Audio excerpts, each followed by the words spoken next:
This is Brian Young, Super Bowl champ, 49er. You're listening to Matt and Dexter on The Grueling Truth.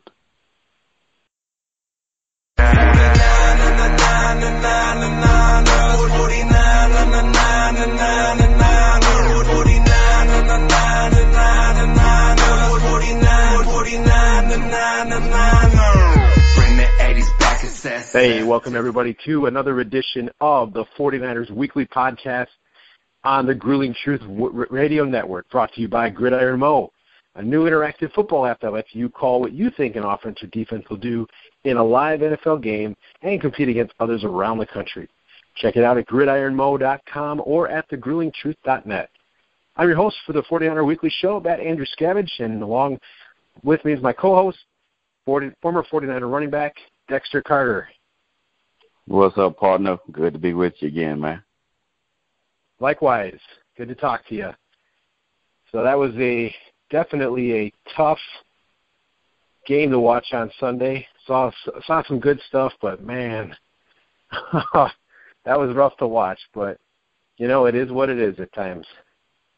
Yeah. If we could have stopped the game in the first part of the game, surely the first quarter, man, we'd have had a win. But unfortunately, you got three more quarters to go, and unfortunately, some things fell apart. Injuries happened, and in Dallas, the rookie quarterback, did a good job. The rookie running back, did a good job for them, and ended up, coming out on top. Yeah, that's very true. You watch that game, and early on, it really felt like the 49ers played some good football. It was good to see. I felt like there was a lot of things in rhythm. I thought they did a good job against Dallas on both sides of the ball. And then just a few things happened, and it just kind of flipped around. And they were still in it at the end, but it just was one of those games that it just seemed like no matter what they did, it just wasn't going to be their day. Yeah, a few bad calls. Time of possession wasn't in our favor. The total yards weren't in our favor. Anytime they have more offensive plays than us, I think it was 20, it's kind of a disadvantage. So things just fell their way. And then the injuries was just very unlucky for us. And even moving forward in the future, just losing some key guys, especially on that defense, man, makes it very difficult, going forward. Yeah, that's the thing that probably hurts the most, because I don't think there was a lot of expectation for a high amount of wins, but losing really the leader of the team, Navarro Bowman, to a ruptured Achilles, a season-ending injury, after he fought all the way back from that devastating knee injury, and he was actually told he'd never play football again, and fought all the way back. I still think that the surgeries are pretty good with this sort of thing, and he can recover, but boy, it's such a loss for this season. And even though, you hear the guys are talking about, we're going to play for Navarro Bowman, but just not having him out here is just going to be really tough. Yeah, he was definitely the unquestionable leader, arguably not just for the defense, but for the team. And to lose him, and, man, that's a tough blow for the team. But, regardless, the season goes on, and, they've got to pick themselves up by the bootstraps and just try to have a respectable, season. It's going to be difficult, but it's going to be very difficult to get to that 10-win season. I know that's, trying to reach for the stars, but, man, 10 wins, boy, that's a long ways away right now. Yeah. You watch that game, and I thought Blaine Gabbert had a really good first half. I thought his throws were good. I thought his reads were good. Carlos Hyde was grinding out some good yards. Jeremy Curley played pretty well. Garrett Selleck was catching passes in the tight end position, and they got up 14-0. Had a couple of really good drives. The defense was able to hold Dallas to a field goal attempt, which they missed. and the rest of the way they just didn't do a lot until that 5-minute mark. And there's been a lot of talk about that call on Jaquiski Tartt, where they called him for unnecessary roughness, and I'm not gonna blame the officials for the loss. I don't ever like to do that, but boy, it was tough to watch there. There's a few calls that, sometimes you just have those games where the calls don't go your way and kind of put Dallas back in the game, but in the end, it can't come down to that. You still got to make the plays to make sure the refs aren't a factor. So those plays weren't made, and Dallas was able to kind of, get back in the game. And then, once Bowman went out, boy, Ezekiel Elliott and that big offensive line sure took over. Yeah, that's the one thing that we knew were going to be a challenge for the 49ers, although we, our defense, fights hard, but that offensive line has got to be one of the best in the league.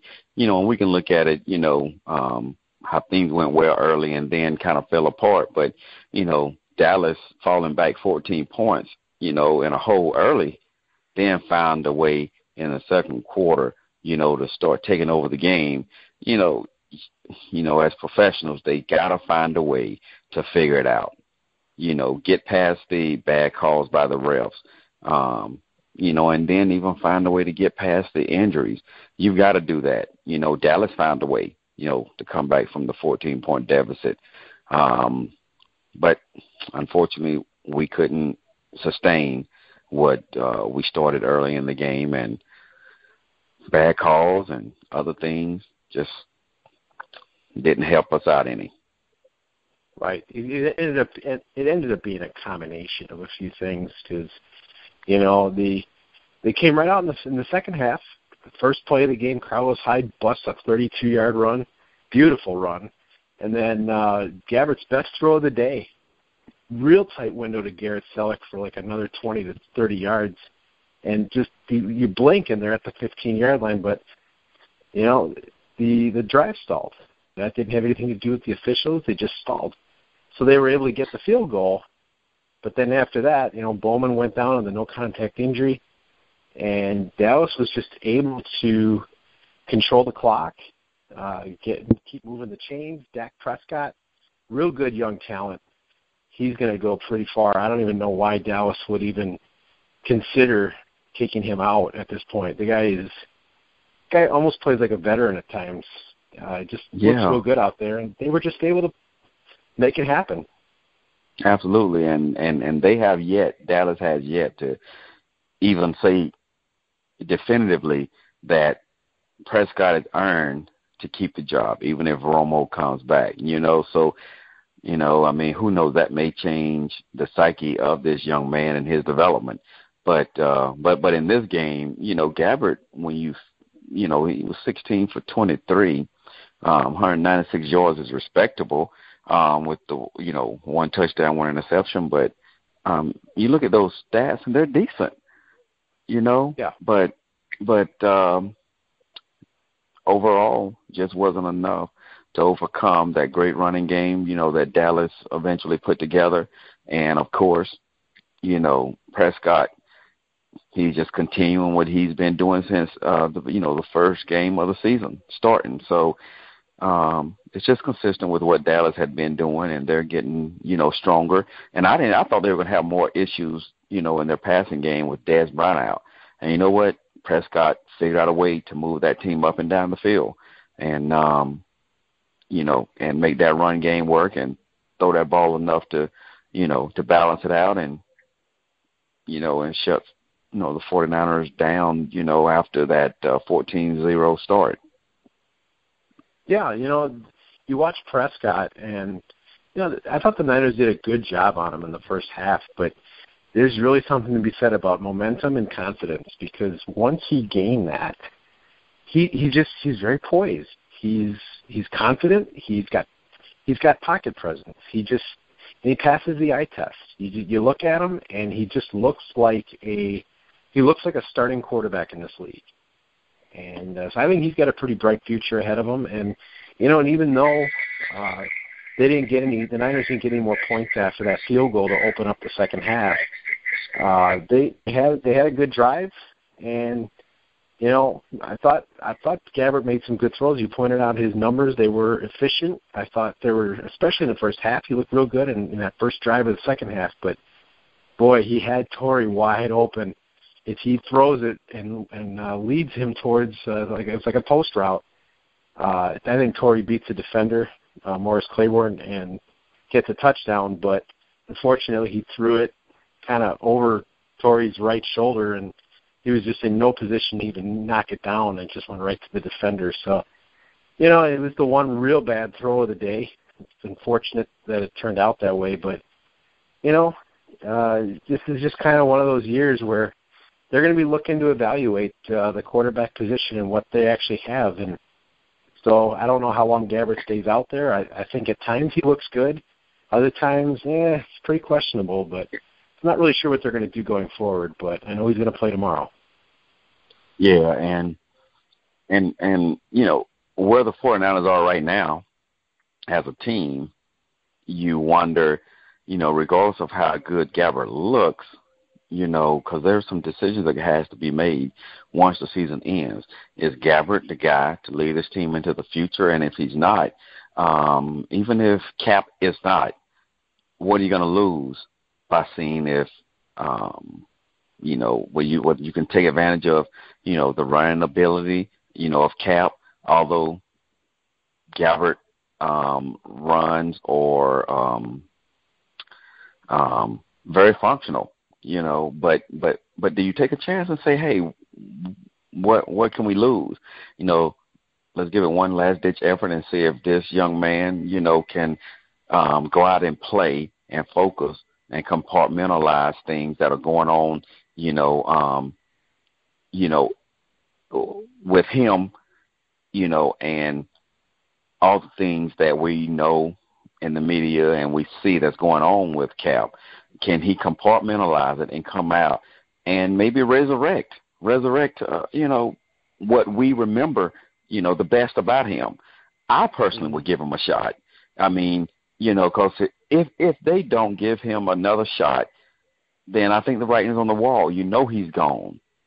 So, my opinion, get your money's worth. Let's see if he can do it, because, not to get off of the football, but it's interesting that what was brought to surface by Cap is interestingly being picked up, whether it's being talked about favorably by the head coach of the San Antonio Spurs, whether it's, other NFL teams, or whether it's basketball teams locking arm in arm, in support, just to bring attention to things that need to have attention brought to. So he obviously did something that needed to be done. But again, can he compartmentalize that and resurrect some of that good play that we know that he has? I would do it. And at the end of the day, next year we move on from Gabbert and Cap. If there's somebody out there to lead this team, better than either one of those are doing right now. Yeah, I would agree with that. I think maybe you give Gabbert 1 or 2 weeks, and maybe at that second week, if things aren't really looking all that well, boy, I know it sounds like they want to give him enough time to be 100% healthy. That was the sense I got last week, but I got to believe he's got to be getting close by now. I would definitely agree that I think it's time. It's really getting close to time here. I think the leash has got to become a little shorter on Gabbert. I think we kind of know what we got there. Mm-hmm. I think it might be time to see what Kaepernick can do, and can he resurrect? Can he work that magic that he had just a couple of years ago? What could he do in this new offense? And in fairness to both those quarterbacks, it's hard to judge either one of them in a new offense with new personnel in such a short period of time. Exactly. All I know is, what can they lose? And this is a game of inches. Right. A game of inches when Gabbert, man, he just misses, Torrey, on what we feel is a key pass that could get the momentum going in the 49ers' favor. Can Cap, take advantage of those inches? Can he throw that ball right where it needs to be, to keep drives going and convert on those third downs and, and score in the red zone, we don't know. All I know is right now at 1-3, man, it can get worse. We could be 1-4, but I say why not?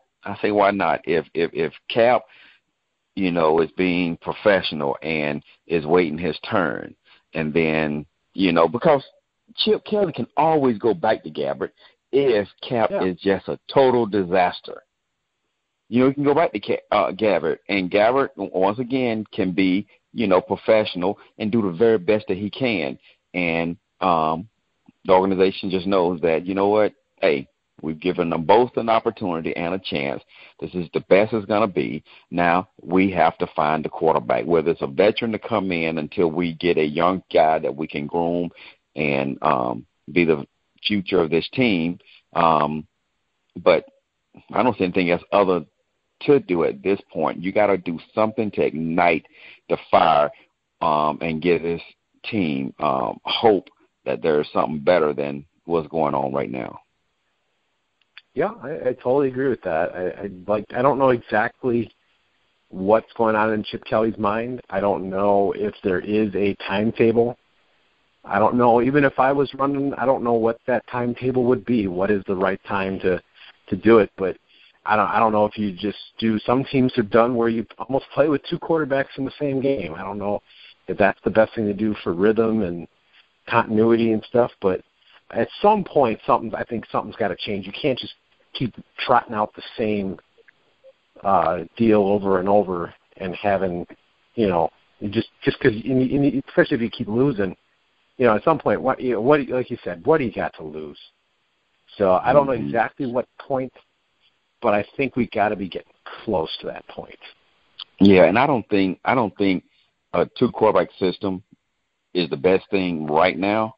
I think you either make the switch now, or I wouldn't be shocked and surprised.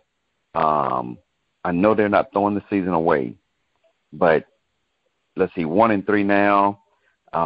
Surely another loss, I would make the switch. But let's say 49ers win this week, win the week after, then maybe lose the next two. I think if they go into week 8 and they're 4-4, I say make the switch. Focus on the next 8 games and see what a different quarterback would do. I don't think Cap's going to lose, I guess his hope of what he could do in the last 8 games. But I say if they stay with Gabbert, it's cool. But I think if they get into week 8, they better not have a week 9 with Gabbert. Give Cap another opportunity, and hey, if he can't seize the opportunity, hey, it can't be any worse than it is right now.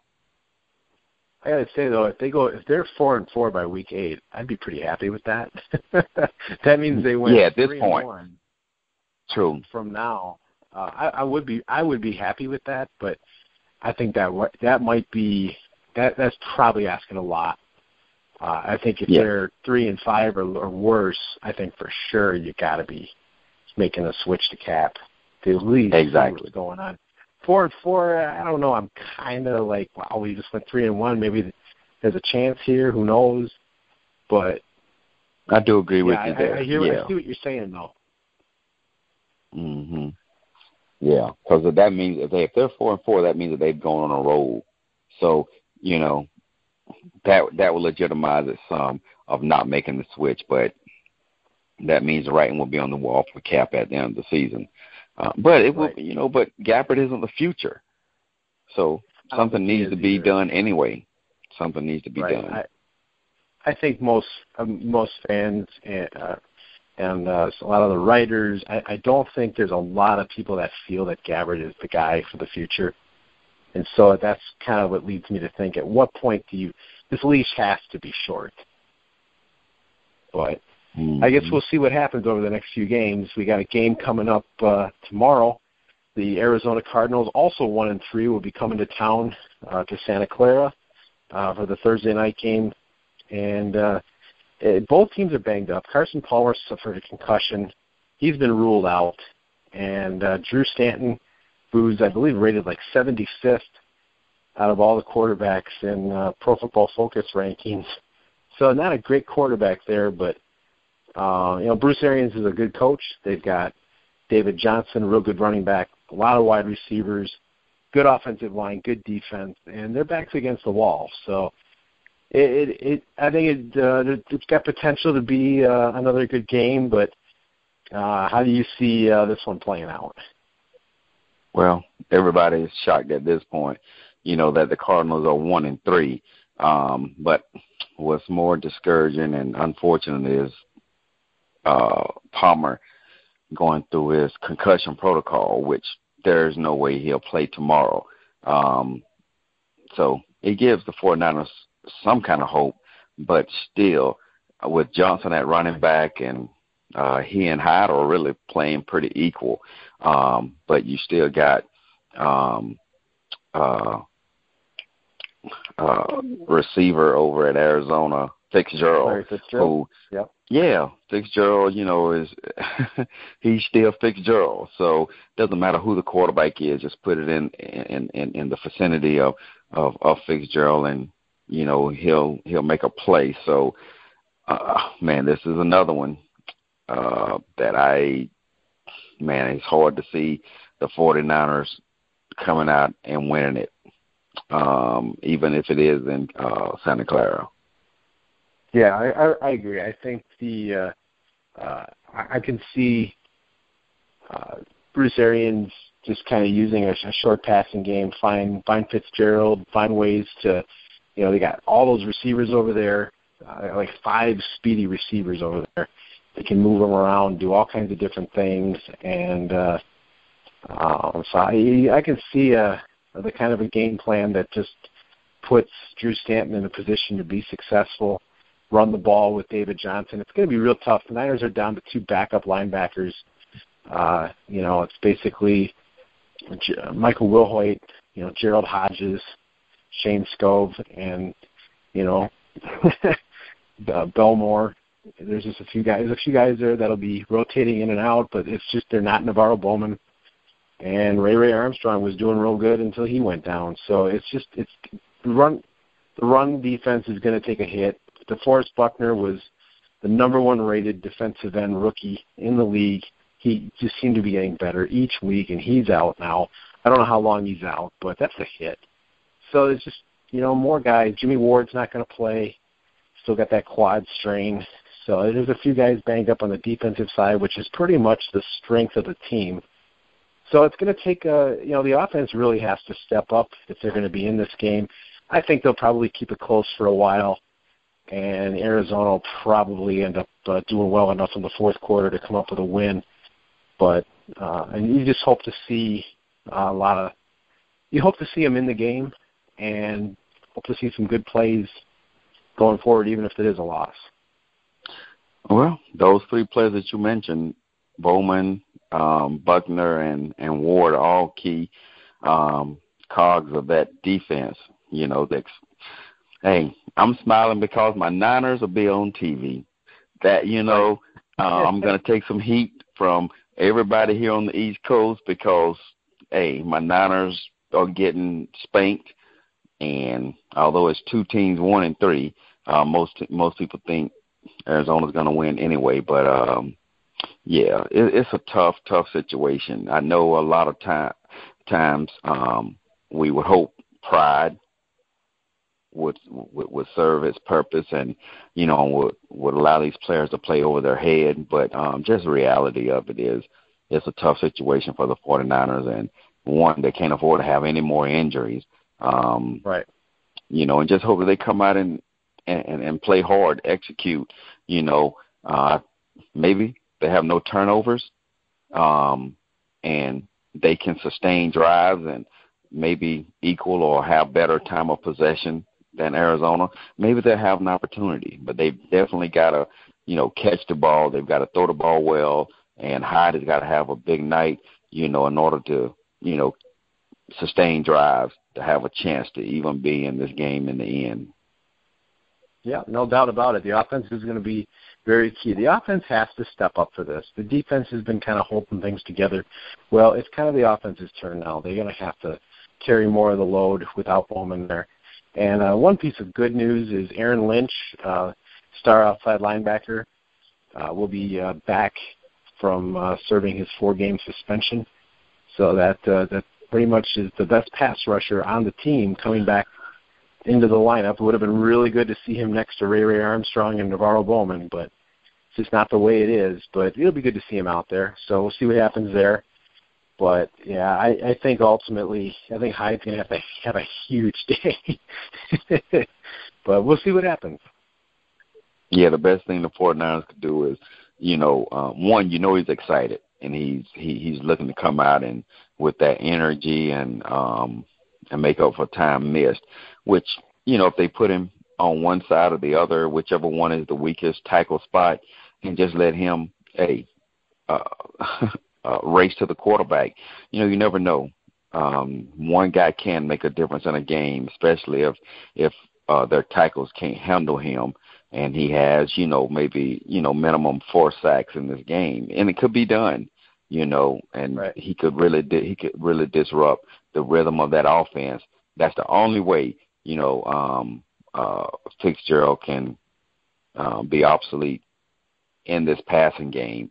Not that there's someone who's going to stop Fitzgerald, but the fact that if the quarterback is under duress, it will affect the release of the ball and not be in, accurate passes. So Lynch could make a difference. So we'll see. Yeah, I think we pretty much feel the same way about this game. It's most likely going to go Arizona's game, but I think we're just kind of hoping to see. We'd like to see the fire in the team. Like to see, who's going to be the possibilities of who would step up, and like to see more out of the offense. So we'll see how this all shakes out. Yep. So, well, we'll definitely be have our eyes glued to the TV tomorrow, and we'll be back next week. Next week we'll have a guest. The 49ers will be playing the Buffalo Bills. We'll have a guest, a writer from Buffalo Bills blog. So be sure to tune in for that, and we'll just kind of wait and see what happens next in 49er football, and hopefully this will start to turn around at some point. Yep. Hey, it's only can go up from here. Only up from here. Hey, the good thing is 2 teams are 1-3. Their quarterback is out. And we've got, a hungry player coming back, this week that can make a difference, on the defensive side of the ball. So anything can happen. There's reason to at least be hopeful, for some type of spark to happen and make a difference, and at least putting the 49ers in a chance and an opportunity, to be in the game if they can, again, as we said, sustain some drives and hold on to the ball, keep it away from Arizona. Keep it a low-scoring game. If it gets to be high, I think the 49ers are in trouble. Yeah, I would agree with that. So, yeah, I think it's going to be a tall order, but we're hoping to see some things tomorrow, and we'll definitely be back next week to recap the game and then to preview the Buffalo Bills game. So be sure to stay tuned for that. So any final words, my friend? No, let's just try to, season isn't turned out the way we had hoped. Shula didn't look for, as many defensive injuries as we've had, 3 starters, Armstrong and Bowman for sure, and then Ward, he's an asset to that secondary. But, things can take a turn, for the worse really fast, and that's what's happened. So now I think effort is what the 49ers are looking for right now, and effort and execution. So hopefully we'll get that this week, tomorrow. Agreed. Well, we'll definitely be looking for that. So be sure to check out articles on gruelingtruth.net. Be sure to follow the NinerEmpire.com for articles and all kinds of other stuff for 49er fans. So for Dexter Carter, I'm Matt Andruscavage. You've been listening to the 49er Weekly Show on the Grueling Truth Radio Network, where the legends speak.